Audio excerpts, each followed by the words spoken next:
우리가 지난 주간에는 사랑은 배려입니다 라는 말씀을 가지고 은혜를 나눴고, 오늘은 대강절 세 번째 주일을 맞이하면서 사랑은 긍휼입니다 라고 하는 주제를 가지고 잠시 말씀을 나누기를 원합니다. 우리 말씀 나누기 전에 옆에 있는 성도들 바라보면서 오늘 주제를 고백하며 인사하는데요, 사랑은 긍휼입니다. 우리 옆 사람 바라보며 고백합니다. 사랑은 긍휼입니다. 아멘. 여러분 꼭 기억하시길 바랍니다. 오늘 이 본문의 말씀은 예수님께서 공생애를 시작하신 이후에 산상에서 그를 따르는 제자들 그리고 수많은 그 무리들을 향하여 첫 번째로 말씀을 선포하신 그 설교의 내용의 한 자락입니다. 긍휼히 여기는 자는 복이 있나니 긍휼히 여김을 받을 것이다. 이거는 개역개정에 나와 있는 그런 말씀이고, 제가 예수의 행복론 행복에 이르는 길이라고 하는 책을 통해서 이 복이라고 하는 이 단어가 복이 아니고 행복이라고 말씀을 드렸고 또 그렇게 소개를 했죠. 그래서 저의 번역으로 소개를 한다고 한다면 이런 본문이 가능합니다. 긍휼히 여기는 자는 행복하다. 저가 긍휼히 여김을 받을 것이다. 이게 원어로 보면 마카리우스라고 하는 말이에요. 이 마카리우스라는 말은 히브리어 아슈레이를 헬라어로 번역한 거고, 이 마카리우스 헬라어를 한글로 번역한 단어, 그것을 개역개정에는 복이라고 번역했는데 본래 원어의 뜻은 행복한이란 뜻이에요. 그러니까 이거 원어대로 번역하면 긍휼히 여기는 자는 행복하다. 저가 긍휼히 여김을 받을 것이다. 이런 뜻이에요. 여러분, 우리는 누구나 다 행복한 삶을 살기를 열망하죠. 그런 열망이 우리 안에 있어요. 그런데 어떻게 된 일인지 우리가 그 행복을 쫓아서 몸부림치면 칠수록 점점 더 불행해져가는 우리 자신을 발견해요. 그 현대 이 문화와 문명이 이렇게 고도로 발달했는데도 불구하고 그 어느 때보다도 현대인들이 행복한 삶을 살지 못하고 그의 내면 안으로 들어가 보면 그 내면이 무너져 내리고 있는 이런 안타까운 현실 가운데 자리하는 이유가 어디 있을까?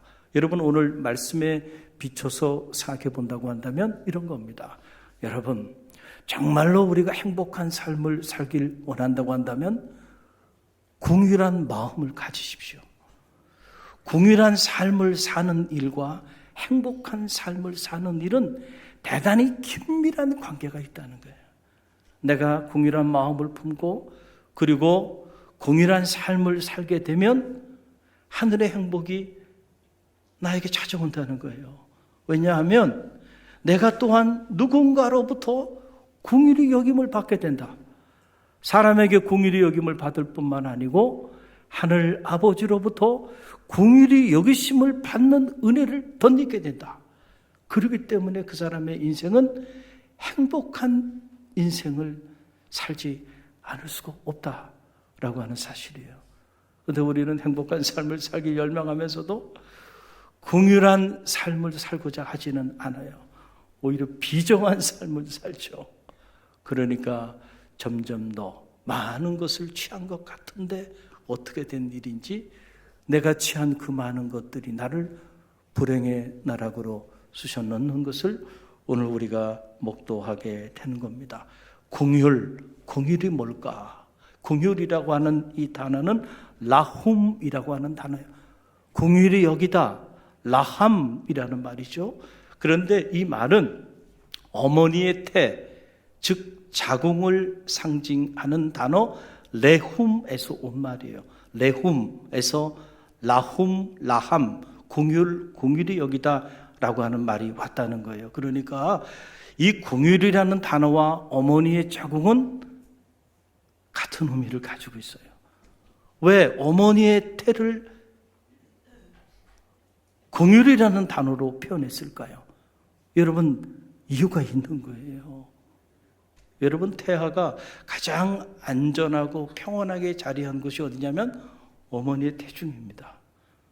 그리고 그 태아는 어머니가 공급해주는 그 영향으로 살아가요. 그러니까 하나님이 우리를 긍휼히 여겨주시는 그 사랑을 마치 어머니가 자기 사랑하는 자녀를 태중에 품는 것으로 이렇게 표현을 한 거예요. 여러분, 우리가 흔히들 모성애 이런 얘기들을 많이 하잖아요. 저도 결혼을 했습니다. 자녀가 둘이 있고요.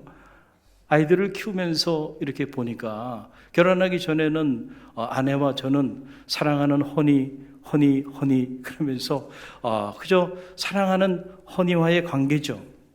근데 자녀가 생기고 나니까 전혀 새로운 차원의 관계가 만들어지죠. 내 사랑하는 자녀의 어머니가 되고 아내는.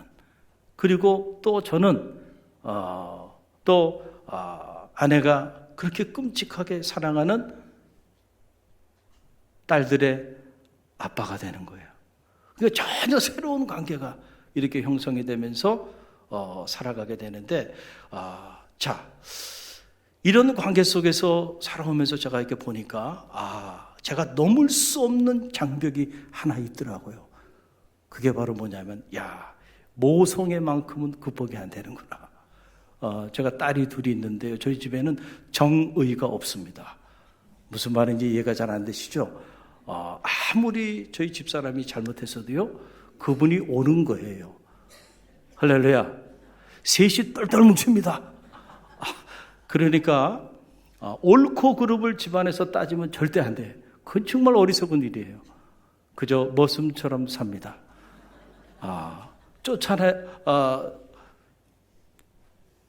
쫓김당하지 않을 정도로 살아가는 거죠. 아니 그 어머니와 딸들의 이 관계라고 하는 거는요, 이건 넘을 수 없는 관계예요. 제가 얼마나 딸들에게 잘하는 줄 몰라요. 그래도 안 돼.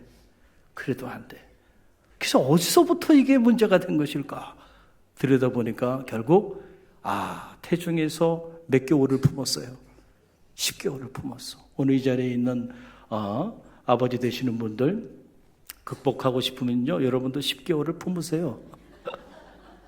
그거 할 수 없는 한 어머니와 자녀의 관계, 이것은 아버지와의 관계와는 또 다른 부분이 있다라고 하는 것을 그냥 쿨하게 인정하면 돼요. 이 모성애가 바로 거기서부터 시작되는 거예요. 그래서 여러분 실제로 통계에 보면은 산모와 아이가 생명이 위태한 가운데 있어요. 그런데 그 중에 둘 중에 하나의 생명을 살릴 수 있는 상황이 봉착했을 때 모든 산모들이 주저하지 않고 아이를 선택한다는 거예요. 나는 죽어도 우리 아이만큼은 살리고 싶은 게 이 땅의 어머니 마음이에요. 주저하지 않는다는 거예요. 여러분, 바로 이 사랑이 이게 긍휼입니다. 할렐루야. 우리는 모두 다 그 긍휼하심의 사랑을 덧입은 사람들이에요. 긍휼히 여기는 자가 행복하다. 왜냐하면 저가 또한 긍휼히 여김을 받게 될 것이다 라고 하는 그런 사실이에요. 자기는 죽어도 내 태중에 있는 우리 아이만큼은 살려달라고, 그 아이를 향한 어머니의 사랑, 그 사랑이 긍휼이라니까요. 할렐루야. 오늘 대강절 세 번째 주일을 맞이하면서 우리를 긍휼히 여겨주신 그 주님의 사랑이 생각나는 아침이 되길 주님의 이름으로 간절히 축원드립니다. 여러분, 마태복음 8장에 보면 낮에 간음하다가 잡힌 여인의 이야기가 나와요. 사람들이 낮에 간음하다가 현장에서 잡힌 이 여인을 돌로 쳐 죽이기 위해서, 그래서 살기가 가득한 모습으로 이 여인을 끌고 주님 앞에 데리고 나왔어요. 그리고는 그들이 주님 앞에 말을 건넵니다. 모세 율법에 의하면 이런 여인은 돌로 쳐 죽이라 그랬는데 당신은 어떻게 말합니까? 라고 주님께 물어요. 그랬더니 주님께서 잠시 침묵 가운데 계시다가 땅에 뭔가를 쓰시고 그리고 난 다음에 그들을 향해 이렇게 말씀하십니다. 너희 중에 죄 없는 자가 이 여인을 돌로 치라. 이 소리를 듣는 순간 사람들이 마음에 양심의 가책을 느꼈다는 거예요. 그 소리를 듣는 순간 자기 자신을 성찰하게 된 거죠. 보니까 죄 없는 자가 돌로 치라 그랬는데 알고 보니까 자기는 더 끔찍한 죄인인 거라. 그래서 양심의 가책을 느끼고 돌을 내려놓고 여인의 곁을 떠났다는 거예요. 그때 주님께서 이 여인에게 너를 돌로 쳐 죽이고자 하는 이들이 어디 있는가? 그들이 내 곁을 떠나지 않았느냐? 일어나 가라. 나도 너를 정죄하지 아니하리라. 다시는 죄를 범하지 말라. 할렐루야. 저는 이 대강절 세 번째 주일을 맞이하며 이 말씀이 이렇게 생각이 나는 거예요. 그 여인을 향하여 돌로 쳐 죽이고자 달려들었던 사람들과 주님의 차이는 무엇이었을까라고 하는 거예요. 여러분, 그것은 바로 한 단어, 긍휼입니다. 긍휼. 저 서기관과 바리새인들 그리고 수많은 어린아이에서 어른에 이르기까지 돌을 들고 낮에 가늠하다가 현장에서 잡힌 이 여인을 돌로 쳐 죽이고자 달려들었던 사람들, 그 사람들의 마음에는 적어도 이 여인에 대한 긍휼한 마음이 없었다는 거예요. 그래서 제가 한번 제 상상력을 가지고 상상을 한번 해봤어요. 만약에 이 낮의 현장에서 가늠하다 잡힌 이 여인이 그들의 자녀였든지 아니면 그들의 여동생이었다고 한다면 그렇게 돌을 들어서 모세의 법을 들고 그 수많은 사람들 앞에 그 모욕을 주면서 그 수주심을 주면서 이 여인을 돌로 쳐 죽이고자 살기 어린 모습으로 달려들었겠는가? 자기 사랑하는 딸이었다면, 자기 사랑하는 여동생이었다고 한다면 그렇게 할 수 있었을까요? 못했을 거예요. 주님은 비록 이 여인이 죄를 범했지만 죄를 범하지 않았다고 하는 게 아니죠. 그러니까 나도 너를 정죄하지 않는다. 다시는 죄를 범하지 말라 그랬잖아요. 이 여인이 죄를 범한 걸 알아요. 그럼에도 불구하고 여인을 품어주셨어요. 그의 허물을 덮어주셨어요. 그리고 그에게 제2의 인생, second opportunity, 새로운 삶을 살 수 있는 기회를 이 여인에게 제공해 줬어요. 어떻게 이게 가능했을까? 그것은 주님의 마음에 이 여인에 대한 긍휼하심이 있었기 때문에 가능한 거죠. 할렐루야. 여러분, 어떻게 보면 우리는 모두 다 낮에 가늠하다가 현장에서 잡힌 사람들이에요. 그렇지 않습니까? 우리가 우리 자신을 들여다보면 저나 여러분이나 이 낮의 현장에서 가늠하다 잡힌 이 여인보다 더 의로운 사람이 있습니까? 우리는 다 이 C.S. 루이스의 말처럼 끔찍한 피조물로 전락된 인생임에 틀림없어요. 품지 말아야 되는 끔찍한 생각들을 품고 살기도 하고, 때로는 품지 말아야 되는 이 왜곡된 의지를 가지고 살아갈 때도 있고, 때로는 가지 말아야 될 거, 행하지 말아야 될 일들을 열망하며 살아갈 때가 얼마나 많나요? 우리가 겉은 거룩해 보이고 멀쩡해 보이지만 내면 안에 들여다보면 우리는 여지없이 죄인이에요. 특별히 하나님 앞에서 의로운 자가 어디 있겠어요? 우린 다 허물 많은 죄로 오염된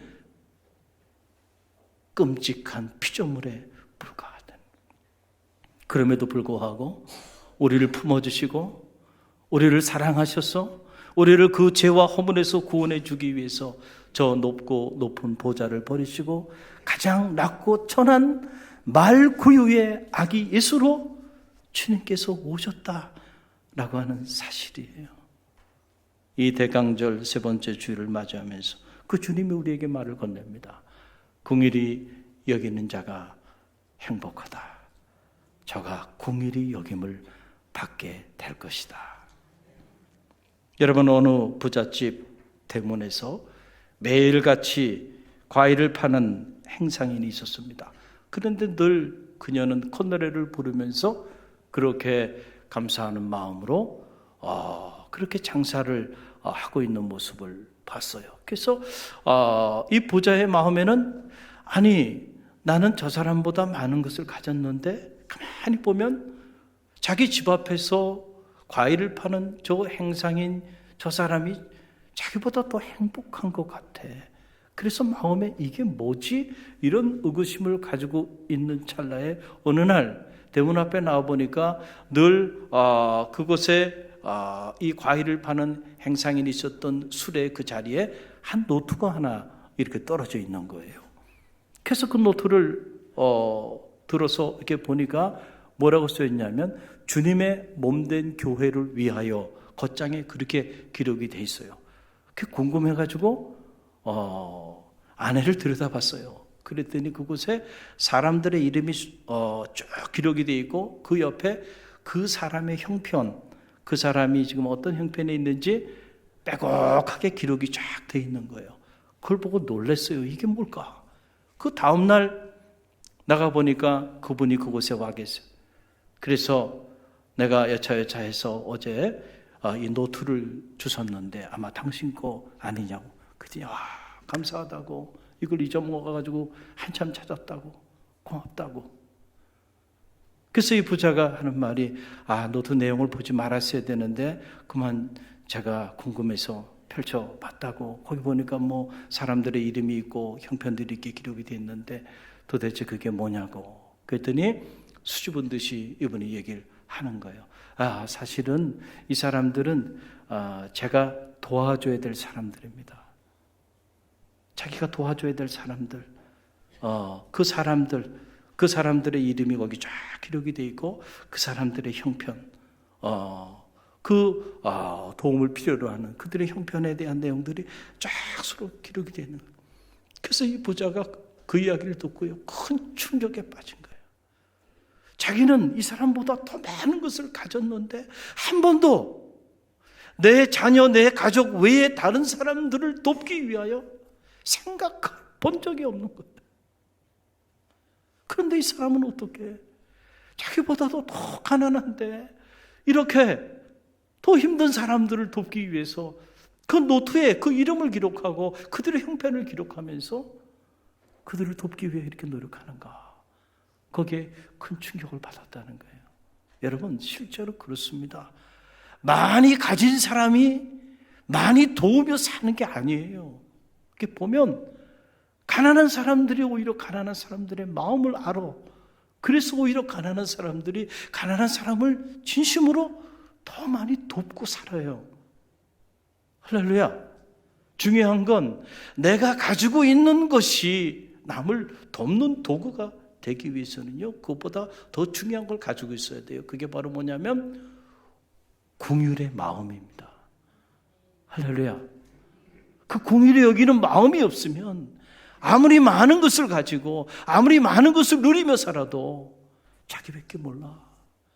그러니까 진정한 의미로 그 사람의 삶에는 존재의 행복이 자리할 수가 없어요. 왜냐하면 긍휼히 여기지 않는 자들에게 긍휼하심의 은총이 나뉘어지지 않기 때문에 그렇다라고 하는 그런 사실이에요. 여러분, 마태복음 18장에 보게 되면 1만 달란트 빚진 자의 이야기가 나오죠. 여러분, 지금으로 말하면 1만 달란트, 쉽게 말하면 한 100억 정도 되는 돈입니다. 갈릴리 교회는 100억 정도도 놀라지 않으셔.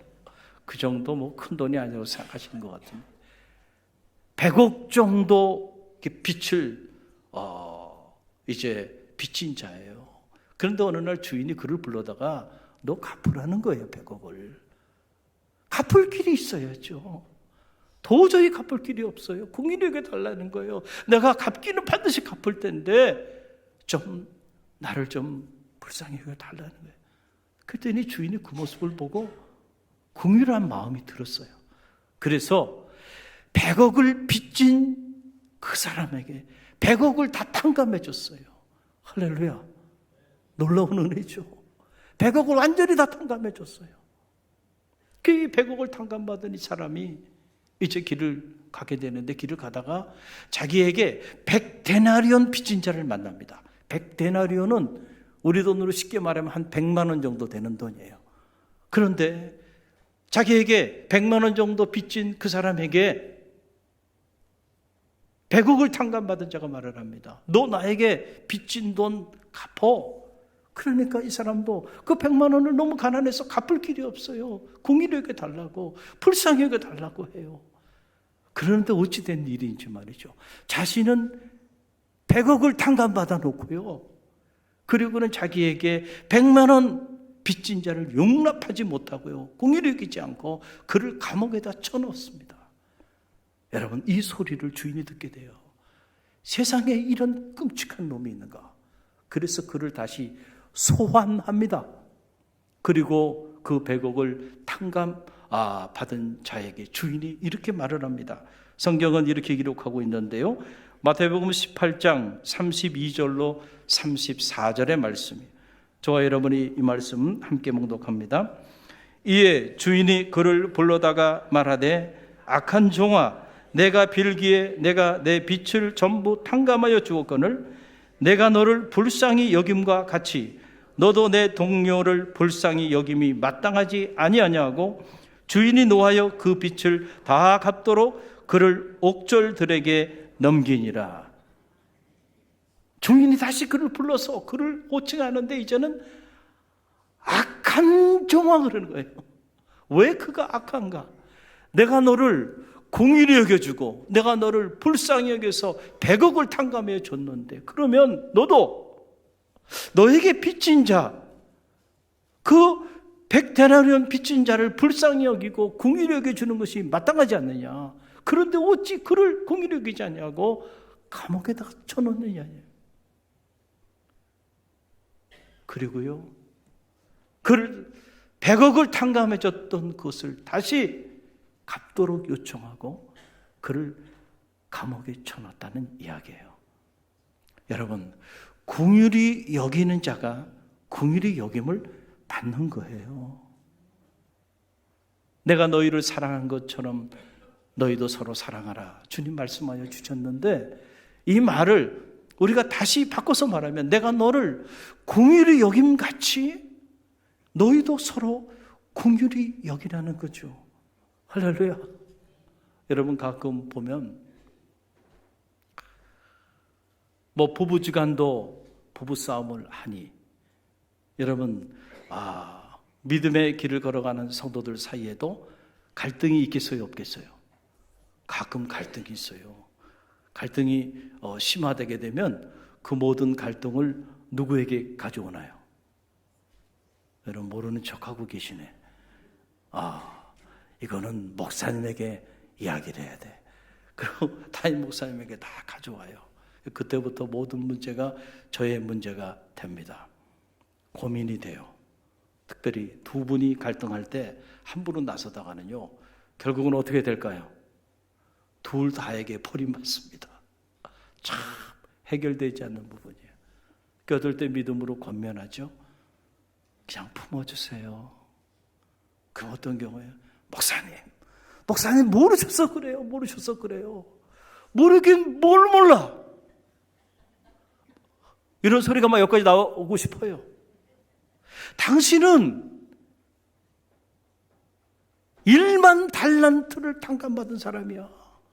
그런데 100달러는 정도 빚진 자를 용납하지 못하겠어? 할렐루야. 어찌 보면 우리는 다 우리의 죄와 허물, 여러분, 값으로 비교한다면 100억이 뭡니까?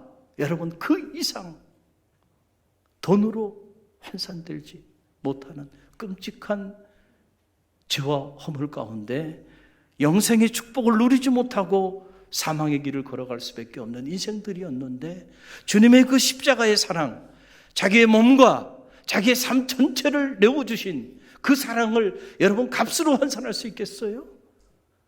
그 십자가의 사랑으로 다 대속함을 받고 구속함을 받고 그분이 대신 값을 다 지불하셨어. 우리는 모두 그 사랑의 빚진 자가 됐어요.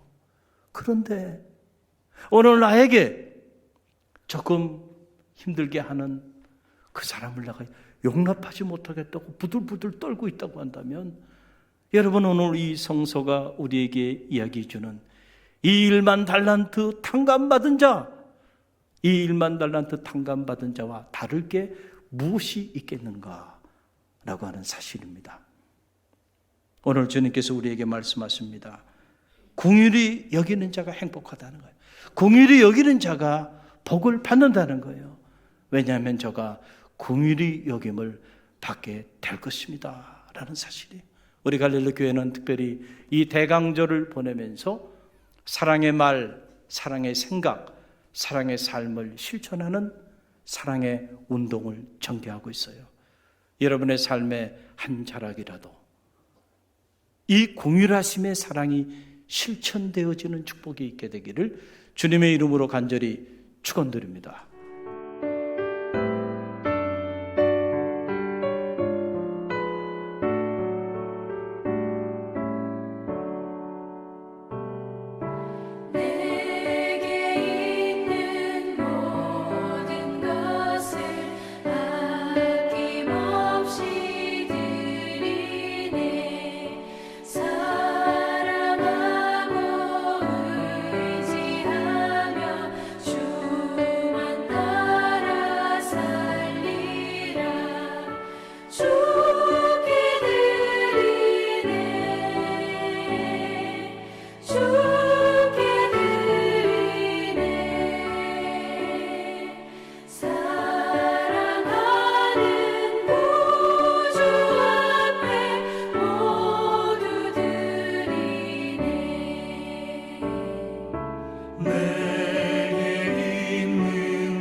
지금은 우리 주 예수 그리스도의 은혜와 하나님 아버지의 만극하신 사랑하심과 성령의 감화 감동 교통하심이 내가 너희를 긍휼히 여김처럼 너희도 서로 긍휼히 여기라고 말씀하여 주신 그 주님의 음성을 가슴에 품고 우리의 삶의 한 자락이라도 긍휼의 눈빛으로 긍휼의 마음으로 만나는 모든 이들을 품기를 믿음 안에 결단하며 세상을 향해 나가는 주의 백성들 머리 위와 저들의 가정과 자녀 삶의 자리 위에 오늘도 끊임없이 긍휼의 복음을 온 누리에 전하는 갈릴리 교회와 오늘 우리가 품어야 하는 이 지역과 이 민족과 세계 열방 위에 지금부터 영원까지 함께 하시기를 간절히 축원하옵나이다.